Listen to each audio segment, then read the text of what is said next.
In the world of Avatar: The Last Airbender, there are a ton of extremely powerful benders, and a lot of versatile bending art forms. Airbending, waterbending, earthbending, and firebending are the main ones, but then you can also get into the sub forms of bending: lightning bending, metal bending, even blood bending. In today, we're going to take a look at all the different bending forms, ranking them all from weakest to strongest. What's up, guys? This is Danko. I do fight breakdowns, power ranking videos, or more deep dives into your favorite characters and franchises, with new videos every week. So if that seems great to you, well, sit back and enjoy the video. Hit that like button if you want to, or hit the subscribe button while you're at it. Spiritual projection is a form of subbending that comes out of airbending, and it's incredibly advanced, requiring a strong spiritual connection to pull it off. It's basically where you project your spirit out of your body in order to travel around to other locations. By doing this, you're able to explore places that your actual body can't get to, like through locked doors or underwater. A form of subbending from earthbending, seismic sense basically makes up for your physical senses. The bending allows earthbenders to detect any little vibrations in the ground, allowing them to perceive any objects around them, any people, or just the environment itself. It's basically a form of sonar, except instead of traveling through the air, it travels through earth and metal. One of the rarest forms of subbending, flight, comes out of airbending. Obviously, it's actually only been achieved by 2 people in recorded history. In order to fly, you must become weightless. In order to do that, well, you have to let go of all your earthly tethers. Then you have the power of flight. Healing is a form of subbending that comes from waterbending.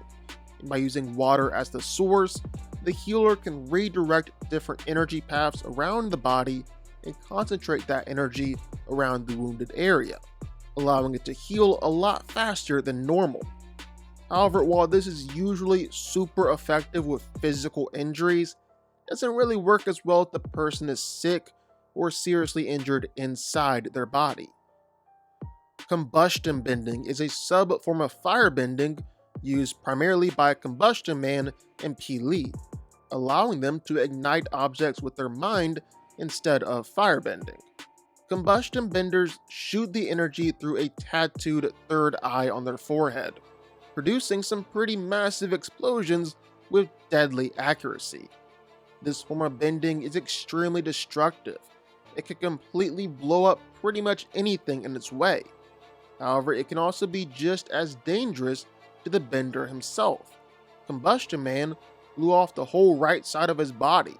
The only way to beat this bending is by disrupting the chi. You do that by attacking their tattoo, causing their combustion to backfire. Lightning is considered by some firebenders to be the purest form of firebending, calling it cold-blooded fire, and gifted firebenders can actually generate and manipulate lightning around them.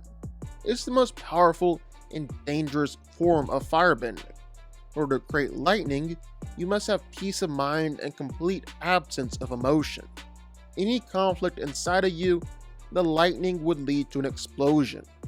And then after studying waterbending, Uncle Iroh developed the technique of lightning redirection, absorbing an incoming lightning bolt in one arm through the body, then sending it back out the other side.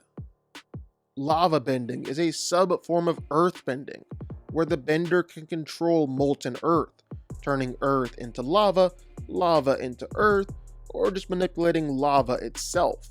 It's extremely powerful and destructive, and gives the lava bender a whole lot of offensive and defensive options during a fight. For instance, they can send out massive blasts or streams of lava, or actually use the lava to create walls and protect themselves from attacks. The bender must be completely in control at all times. Lava can cause serious damage when not used correctly, a whole lot like firebending. Metal bending comes from earth bending, allowing the earthbender to bend metal in the same way that they can bend the earth. Originally thought impossible, Toph is actually the first bender to metal bend. She discovered that since metal is just earth that's been processed and refined, she was able to find a small amount of unrefined earth still in there, then use that to bend the metal around it. It works a lot like normal earth bending, but the main difference is that because metal is so tough, rigid, and durable, metal benders have to be more thoughtful and fixed on how they manipulate it. Firebending is the most aggressive form of bending. While originally came from dragons in life, for a long time firebenders were taught to fuel themselves from hatred and anger. Unlike other benders who have to depend on having their elements around them in order to bend, firebenders can actually create fire just by using the heat inside their bodies. They have a pretty simple and direct form of fighting. As the element of power, firebenders must keep a constant source of energy in a fight, unleashing one direct attack after another. Airbending is the bending practiced by the air nomads, focusing on speed and evasion, much more defense than offense. Still, even though it might not have a lot of finishing moves like other benders, it's probably the most dynamic and versatile form of bending. It's the element of freedom, so airbenders can use their bending with no outside forces. Air is all around us after all, and oftentimes they'll use their own momentum as their weapon, evading attacks, moving around throughout the fight, and using all their momentum to unleash some massive wind blast. Earthbending is practiced by the Earth Kingdom, and it demands that the bender have a strong connection to the Earth itself that's only achieved through stability and neutrality, listening and waiting, then striking at just the right moment. Because of that, earthbending is a great combination of both offense and defense, and they'll stand their ground in a fight, using their fortitude and strength till they're finally able to overwhelm their opponents. Waterbending is practiced by the Water Tribe, and just like water is so versatile and flexible, waterbenders have to be just as extremely adaptable as well. It's the element of change, and so waterbenders can quickly jump between defense to offense and vice versa, like creating a wall of ice, then turning that ice wall into a jet of water to launch out at an enemy, all the while taking their opponent's strengths and energy and turning it against them. Bloodbending is a very rare and exceptionally powerful form of subbending from waterbending, and just like the name suggests, it's when a waterbender can control a person's blood, and by doing so, control their entire body. While it's often seen as the most powerful and highest level of waterbending, and very few waterbenders are able to pull it off, it's also the darkest and most feared out of all the bending techniques. And because of that, it's very rarely used by waterbenders, because it's the only bending form that will also damage your psyche and drive you crazy. Lastly, on top of just being able to literally control people, bloodbending can even be used to cut off the connection between a bender and their bending abilities, taking away their powers by throwing off their ki paths. Energy bending is easily the rarest and most powerful form of bending.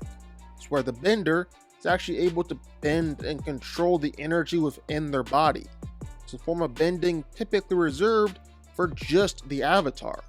But even so, it's so rare and hard to pull off that even just a handful of avatars can do it. It's also incredibly dangerous. If your energy isn't pure and unbendable, well, then you'll be destroyed. But if you're able to pull off energy bending, well, then you can remove and restore bending powers. It's also able to provide a direct connection to the spirit world. But what do y'all think? Sound off in the comments down below. I know you're gonna have thoughts and feelings on this one for sure. If you stuck around this long and made it to the end of the video, that's amazing. Thank you so much for watching and for supporting us. And if you want to go subscribe, well, go subscribe. You're going to see more videos like this one every single week. I'll see y'all then. I'll see y'all next time.